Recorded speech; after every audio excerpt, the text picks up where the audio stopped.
Hi guys, Greg Keen again from Natural Training. Really good to talk to you again in the third of our series of videos. Last time we talked about engagement and the importance of making sure that your client is with you throughout the whole call. This video is going to look around a really key area of selling, and that's around shaping your message and making sure that it's right for the client you're talking to, and also the tools that you use are going to work in the way that you want them to. What I'm going to look at are three things specifically. Look at 4 different client types, how we can engage with those. Going to look at spin technique, got a few ideas around that, and probing questions, how they can help add value to what it is that we do around spin and in general. As with this video and the other videos that you've seen already, there will be a bonus technique. So that's going to be around objection handling and how we can deal with objections that come from all the different client types in the best way possible.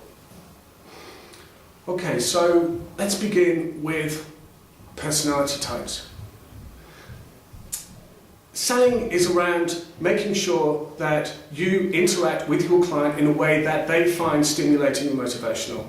Now, there are 4 different client types that we looked at in the sales training session that we had 6 weeks ago. They were the expressives. Okay, these are the people who are high tempo, they've got lots of energy, they like to talk a lot. Now, when we're dealing with expressives, it's important that we reflect that back to them. It means we have to be descriptive. It means that we have to be colourful. It means that we have to keep lots of energy in our sell, because that's what's going to give us rapport as far as they're concerned. We have our analyticals. Almost the opposite of the expressives in many ways. You know, these are the detail people. They're about figures, they're about procedures, maybe a little bit more introverted. We need to be able to reflect that in terms of taking our time, talking about methodologies, and talking about the minutiae, to be able to get them to be convinced and to trust us, and of course, our proposal. We have our drivers. These are the no-nonsense guys, yeah, because they want to know what the bottom line is, what it means to them. They're very results-orientated. Quite often they have less time, perhaps, than the other 3 types. You need to be aware of that right from the word go. You need to be able to synthesize your message. You need to be able to put it over in a punchy way and in a way that they're going to feel is right for them. Finally, we've got our amiables.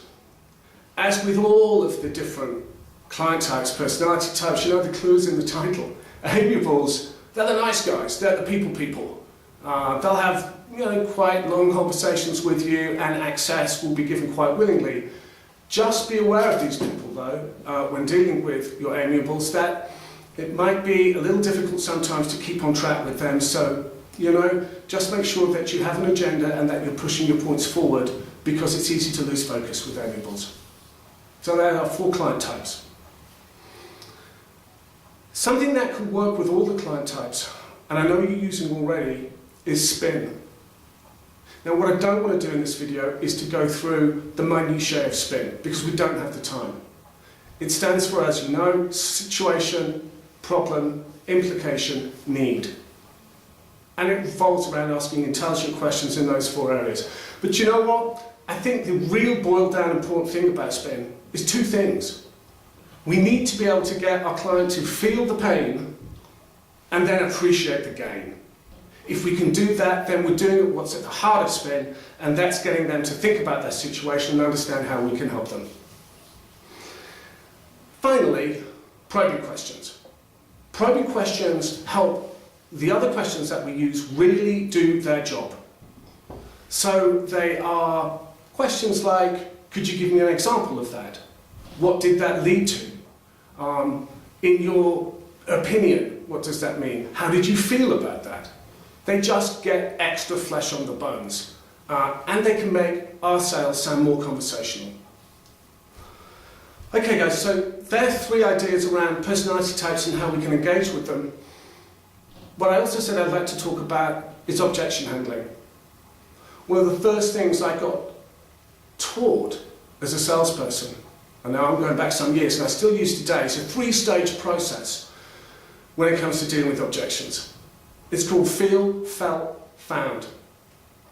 The feeling part helps you acknowledge the client's objection. So I can understand how you might feel about that, Mr. Client. It does seem a little expensive on the surface of it. Felt then helps broaden the situation. Other clients we've spoken to felt the same way themselves. Why is this proposition 20% more expensive than others in the field? However, they found that because it delivers 50% efficiency savings, it actually pays for itself. So feel, felt, found is a way of avoiding a reactive response sometimes with objection handling and delivered a nice, considered response, which has got empathy at its core. So just to recap what it is that we talked about in this video, it's personality types. There's 4 of them. Have a think about which one you are and how you engage with the other 3 types. We've talked about the spin method. It's about pain, it's about gain. Use those probing questions to make sure that spin really works well for you. And if you do get objections, and I guess you're going to, feel, felt, found can be a really nice route through them. Okay guys, thanks very much for that. The next video in the series is going to be how you can deliver your message with maximum impact. So I'm looking forward to talking to you about that. Thanks a lot for now.